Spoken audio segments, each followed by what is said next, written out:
تعمیر کر لی، بنا لیا۔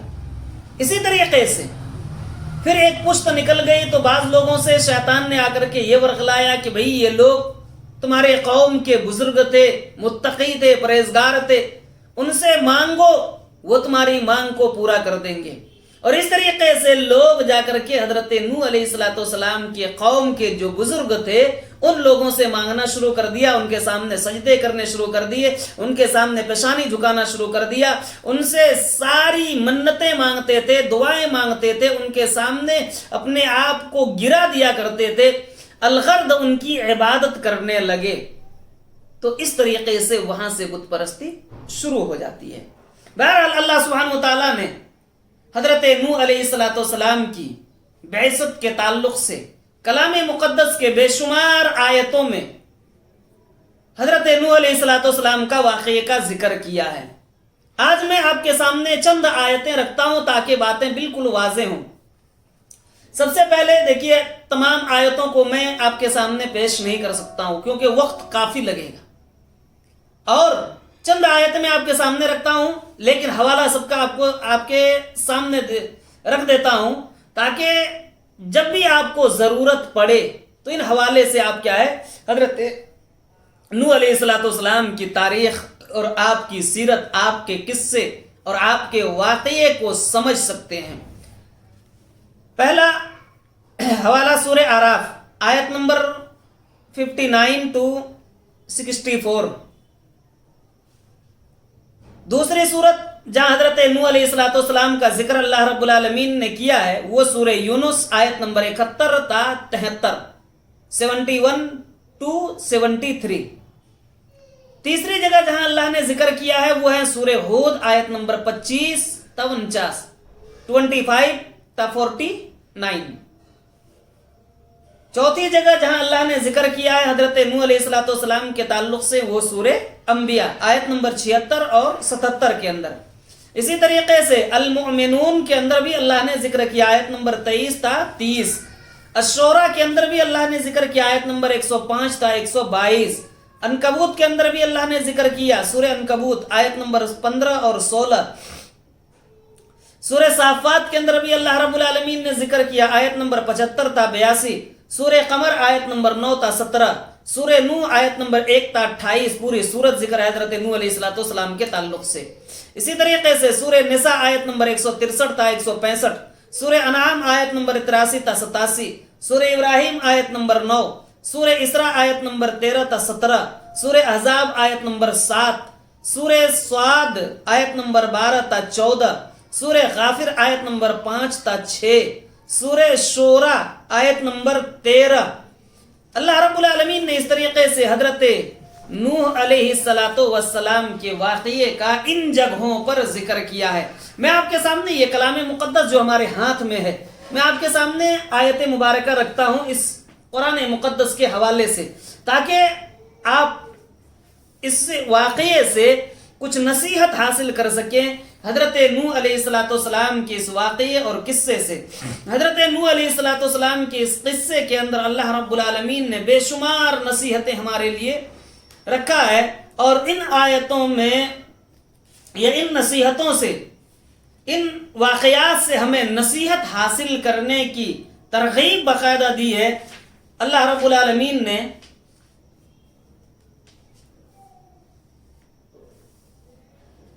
آیت نمبر 58 کے بعد سے اللہ سبحانہ وتعالی ارشاد فرماتا ہے، لقد ارسلنا نوحا الى قومه فقال يا قوم اعبدوا الله ما لكم من اله غيره انی اخاف علیکم عذاب یوم عظیم۔ یہ اللہ سبحانہ وتعالی نے سورہ اعراف آیت نمبر 59 اور 64 کے اندر حضرت نوح علیہ السلام کا واقعہ ذکر کیا ہے۔ اس واقعے کو میں آپ کے سامنے رکھتا ہوں۔ اللہ سبحانہ وتعالی ارشاد فرماتا ہے، لقد ارسلنا نوحا الی قومہ، تحقیق کہ ہم نے حضرت نوح علیہ السلام کو ان کے قوم کی جانب بھیجا۔ فقال یا قوم، حضرت نوح علیہ السلام نے اپنی قوم سے فرمایا، اعبدوا اللہ، کہ لوگو تم اللہ کی عبادت کرو، صرف اللہ رب العالمین کی عبادت کرو، اللہ کی پرستش کرو، اس کے علاوہ کسی اور کی عبادت نہ کرو. ما لکم من الہ غیرہ، اللہ کے علاوہ کوئی معبود برحق نہیں ہے. یہاں دیکھیے آیت مبارکہ کے اوپر غور کیجئے. اس کے بعد حضرت نوح علیہ السلام نے اپنی قوم سے فرمایا انی اخاف علیکم عذاب یوم عظیم، بے شک میں تم لوگوں سے خوف کھاتا ہوں بڑے دن کے عذاب سے. یعنی حضرت نوح علیہ السلام نے اس آیت کریمہ کے اندر حضرت نوح علیہ السلام کے جذبے اور ان کے واقعات کو اللہ رب العالمین نے ذکر کیا کہ جب ہم نے حضرت نوح علیہ السلام کو ان کی قوم کی جانب بھیجا تو سب سے پہلے حضرت نوح علیہ السلام نے اپنی قوم سے مخاطب ہو کر کے فرمایا، یعنی دعوت آپ نے اپنی قوم کو دی. کس بات کی؟ پہلی دعوت کلمہ توحید کے اقرار کا، اللہ کی معرفت کا، اللہ رب العالمین کے ایک ہونے کا، اللہ کے خالق ہونے کا، اللہ کے مالک ہونے کا، اللہ کے رازق ہونے کا. عبادت کے لائق صرف اللہ رب العالمین ہے، چاہے کسی بھی طرح کی عبادتیں ہوں، روزے ہوں تب بھی اللہ کے لیے رکھا جائے گا، نمازیں پڑھی جائے گی اللہ کے لیے پڑھی جائے گی، زکوٰۃ و صدقات کیا جائے، زکوٰۃ و صدقات ادا کیا جائے گا تو اللہ کے خاطر، اللہ کی رضا کے لیے کیا جائے گا، اللہ کی خوشنودی کے لیے کی جائے گی. قرآن کی تلاوت اگر کی جائے تو اللہ کی رضا اور خوشنودی کے لیے کیا جائے گا. دیگر اور لوگوں کی خوشی یا کسی اور کے لیے یہ سب چیزیں نہیں کی جاتی ہے. آج ہمارے معاشرے کے اندر اگر دیکھیں گے تو یقین مانیے گا حضرت نوح علیہ السلام کے جو زمانے میں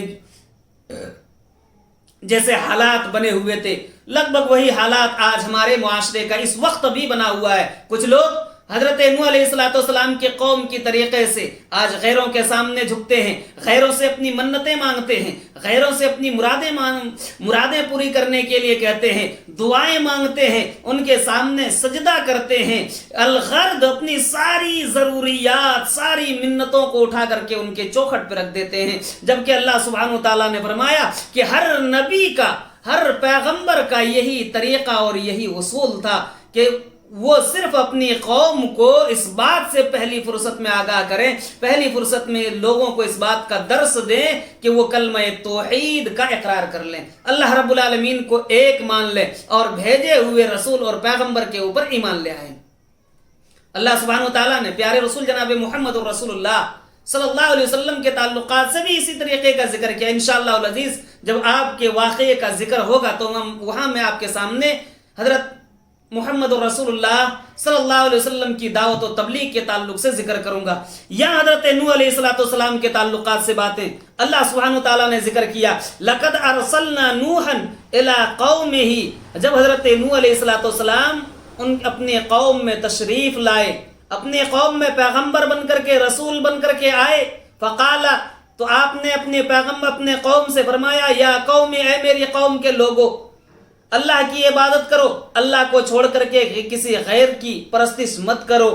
انی اخاف علیکم عذاب یوم عظیم، بے شک میں تم لوگوں کے بڑے دن کے عذاب سے ڈرتا ہوں، خوف کھا رہا ہوں کہ کہیں ایسا نہ ہو بڑے دن کے جو عذاب ہے اس عذاب میں تم مبتلا کر دیے جاؤ گے. یعنی قیامت کے دن کے عذاب کے تعلق سے اپنی قوم کو ڈرا رہے ہیں کہ اس توحید کو اگر تم ترک کر دو گے، اللہ کو چھوڑ کر کے غیروں کے سامنے اپنے ماتھے ٹیکو گے، غیروں سے دعائیں مانگو گے، اللہ کو چھوڑ کر کے دوسروں کی پرستش کرو گے تو اللہ رب العالمین تمہیں قیامت کے دن کہیں عذاب میں مبتلا نہ کر دے.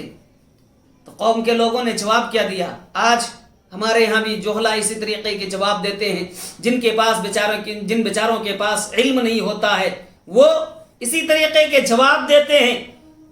حضرت نوح علیہ السلام کی قوم کے لوگوں نے، جو آپ قوم کے سردار ہیں، جو رئیس مانے جاتے ہیں، جو قوم کے قداور لوگ مانے جاتے تھے، جو قوم کے نیتا تھے، جو قوم کے بڑے لوگ تھے، جنہیں قوم کے لوگ ان کی عزت کرتے تھے، وہ عزت دار اور شریف لوگوں نے جو حضرت نوح علیہ السلام کی قوم کے ہیں، قال الملأ من قومه، قوم کے بڑے لوگوں نے، سرداروں نے، رئیسوں نے، اپنے آپ کو جو عزت دار کہلاتے تھے ان لوگوں نے حضرت نوح علیہ السلام سے فرمایا انا لنراک فی ضلال مبین، کہ بے شک ہم لوگ تو یہ دیکھتے ہیں کہ اے نوح آپ گمراہ ہیں، بھٹک چکے ہیں، اپنے راستے سے ہٹ چکے ہیں.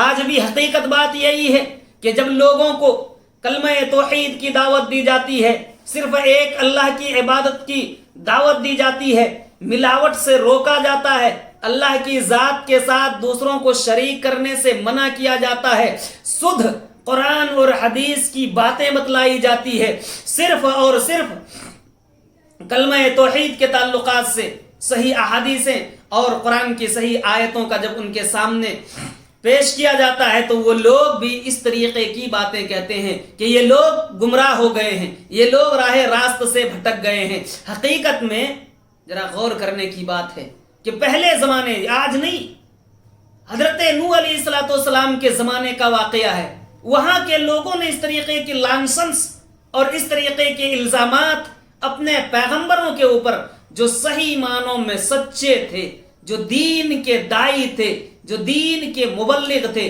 جو سچے دین کے پرچارک تھے، ان لوگوں کے اوپر اس طریقے کے لانسنس لگایا، اس طریقے کے الزام لگایا جو آج